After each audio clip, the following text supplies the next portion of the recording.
সেনা অফিসার আটকে সেনা আতঙ্ক, এই প্রসঙ্গটা নিয়ে আপনাদের সামনে কথা বলবো। প্রসঙ্গটা যদি আতঙ্কের কথা বলছি, সেনা আতঙ্ক, শুধু সেনা কেন, পুলিশ আতঙ্ক, প্রশাসনের কর্মকর্তাদের আতঙ্ক, বিভিন্ন পর্যায়ে আতঙ্ক খানিকটা বিরাজ করছে এই মুহূর্তে। আপনারা ইতিমধ্যেই জানেন যে আওয়ামী লীগের অঙ্গ সংগঠনের নেতা কর্মীদের ঢাকায় গোপন বৈঠক এবং এর সঙ্গে এক সেনা কর্মকর্তার জড়িত থাকার অভিযোগে সেই সেনা কর্মকর্তাকে আটক করা হয়েছে। অনেকে এমন ঘটনাকে উড়িয়ে দিচ্ছেন যে না, এটি নাটক, এটি নাটকের স্ক্রিপ্ট, কিংবা নাটক যদি হয়, ধরে নিলাম যে নাটক, একজন সেনা কর্মকর্তাকে কোনো কারণে অভিযোগে অভিযুক্ত করতে হবে, তাকে বিচারের আওতায় আনতে হবে। ইতিমধ্যে সেনাবাহিনীর তাকে যে বিচারের আওতায় আনবার ব্যবস্থা করছে। গতকাল শুক্রবার আইএসপিআর বিজ্ঞপ্তি দিয়ে জানিয়েছে যে সেনা কর্মকর্তার রাজনৈতিক সংশ্লিষ্টতা, রাজনৈতিক বৈঠকে অংশ নেওয়ার অভিযোগ পাওয়া গেছে। কোর্ট মার্শাল হবে, কোর্ট মার্শালে দুটো বিচারিক আদালত করা হয়েছে, বিচার হবে, বিচার হয়ে হয়তো এই সেনা কর্মকর্তার চাকরি যেতে পারে বড় জোর। ধরুন এই সেনা কর্মকর্তা রাজনৈতিক বৈঠক বা রাজনৈতিক কার্যক্রম করছেন, একজন সেনা কর্মকর্তা এমন ধরুন ধরা পড়েছে, কিন্তু এই বৈঠকটাকে শুধু একটা বৈঠক হচ্ছে। আমি বারবার বলি যে সেনাবাহিনীতে যেমন পাকপন্থী, পাকিস্তানপন্থী, অতি সোজা কথায় যদি বলি এই মুহূর্তে পাকপন্থী বলতে জামায়াতপন্থী আছে একটি অংশটা সীমিত। বাংলাদেশের উদাহরণ বারবার টানি, বাংলাদেশে যেমন জামাত আছে 5%, 4% ভোট বা ম্যাক্সিমাম 10% ভোট, সেনাবাহিনীতেও তেমন আছে। কেউ কেউ ন্যারেটিভ নির্মাণ করবার চেষ্টা করেন যে সেনাবাহিনী সব জামাত হয়ে গেছে। না রে ভাই, সেনাবাহিনীতে অসংখ্য, বেশিরভাগ 90% বাংলাদেশের স্বাধীনতা মুক্তিযুদ্ধের পক্ষের মানুষ আছেন। সেনাবাহিনীর 90% মানুষ আজকের যে দেশের যে অবস্থা, দেশের এই ক্রান্তিকাল মেনে নিতে পারছেন না। সেটি কর্মরত, সেটি অবসরপ্রাপ্ত। একজন মেজর আটক হয়েছেন, কিন্তু ভেতরে ভেতরে শত শত major, lieutenant colonel, brigadier general, major general, lieutenant general কাজ করছেন, কিন্তু নেপথ্যে থেকে কাজ করছেন। এই একজন মেজর আটক হওয়াটা, এটাকে আমি বলতে পারি যে এটা একটা ট্রেলার, পেছনে কিন্তু সিনেমা আছে। শুধু সেনাবাহিনী কাজ করছে তা নয়।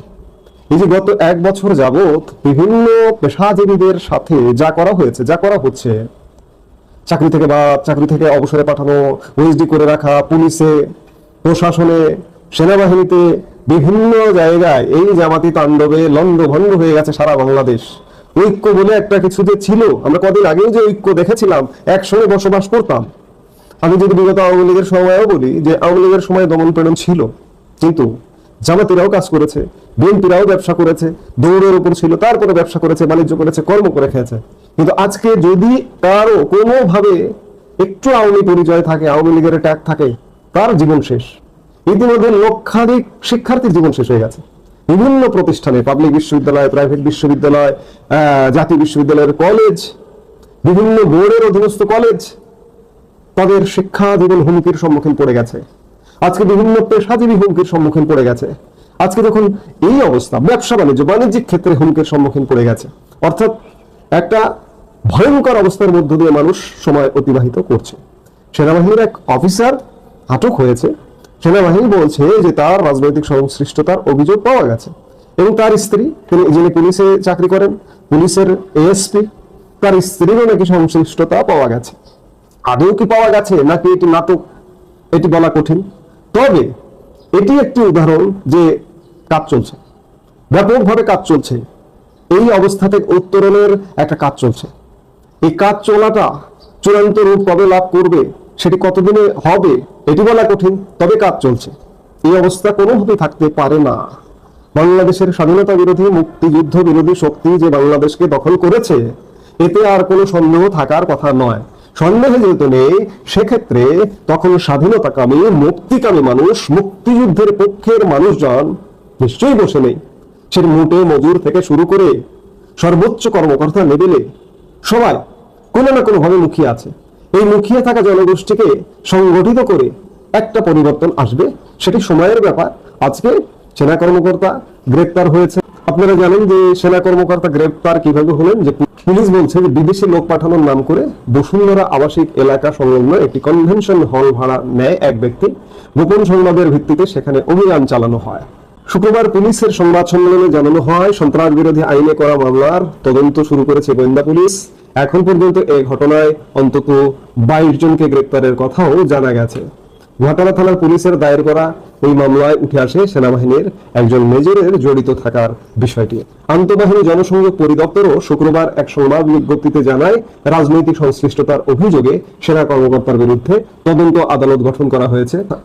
অভিযুক্ত মেজর পদের এই সেনা কর্মকর্তাকে গত 17 জুলাই তার বাসা থেকে হেফাজতে নেওয়ার কথা জানিয়েছে সেনাবাহিনী। এছাড়া ওই কর্মকর্তার কর্মস্থলে অনুপস্থিত থাকার বিষয়ে জানতে আরেকটি তদন্ত আদালত গঠন করার কথাও জানিয়েছে আইএসপিআর। তারা বলছে, তথ্য প্রমাণের ভিত্তিতে উক্ত সেনা কর্মকর্তার বিরুদ্ধে সেনাবাহিনীর প্রচলিত আইন ও বিধি অনুযায়ী যথাযথ শাস্তিমূলক ব্যবস্থা গ্রহণ করা হবে। অর্থাৎ সেনাবাহিনীর নিজস্ব আইন, কোর্ট মার্শালে তার বিচার করা হবে। এই সেনা কর্মকর্তা মেজর সাদিকুল হক ওরফে মেজর সাদিক কক্সবাজারে রামু ক্যান্টনমেন্টে সেনাবাহিনীর 10ম পদাতিক ডিভিশনে কর্মরত ছিলেন। তিনি কর্মস্থলে অনুপস্থিত ছিলেন। তিনি ঢাকার উত্তরায় তার বাসভবনে অবস্থান করছিলেন। অবস্থান করাকালে তার ব্যাপারে এমন অভিযোগ যে তিনি রাজনৈতিক কর্মকাণ্ডে জড়িয়ে গেছেন। রাজনৈতিক কর্মকাণ্ডে জড়ানোর প্রেক্ষাপট এই যে বর্তমান বন্দোবস্ত, এই বন্দোবস্তই তৈরি করছে। কাজে এগুলো চাপিয়ে রাখা যাবে না। এই ঘটনার ফলে সেনা কর্মকর্তারাও যারা কাজ করছেন কাজ যে করছেন, নেপথ্যে কাজ করছেন, এটির আমি বলবো যে কাজ করছেন, এটির নানা রকম সিমটম আছে, সিমটম পাওয়া যাচ্ছে। তো এখন যে কাজটি হবে সেই কাজটি যথেষ্ট সচেতনতার সাথে হবে। কাজেই সেনা কর্মকর্তার গ্রেপ্তার, এই সেনা কর্মকর্তার গ্রেপ্তারের ফলে একটা সাময়িক আতঙ্ক ছড়িয়ে পড়েছে সব মহলে, সেনাবাহিনীতে, প্রশাসনে, পুলিশে, বিভিন্ন জায়গায়। এই ঘটনাটি সামনে আনবার ফলে আরো বেশি সতর্ক হয়ে উঠবে সবাই এবং সতর্কতার সাথে কাজ করবে। তবে সব কথা শেষ কথা এটি বলবো যে কাজ চলছে, এই ব্যবস্থা থেকে মুক্তির কাজ চলছে।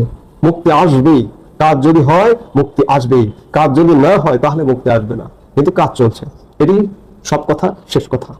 হ্যাঁ, আওয়ামী লীগের নেতাকর্মী, মন্ত্রী, এমপি যারা জেলে আছে ওগুলো তো ঢাকায় আনছে। মানে এটা নিয়ে একটা গুজবও প্রচলিত আছে চাচা।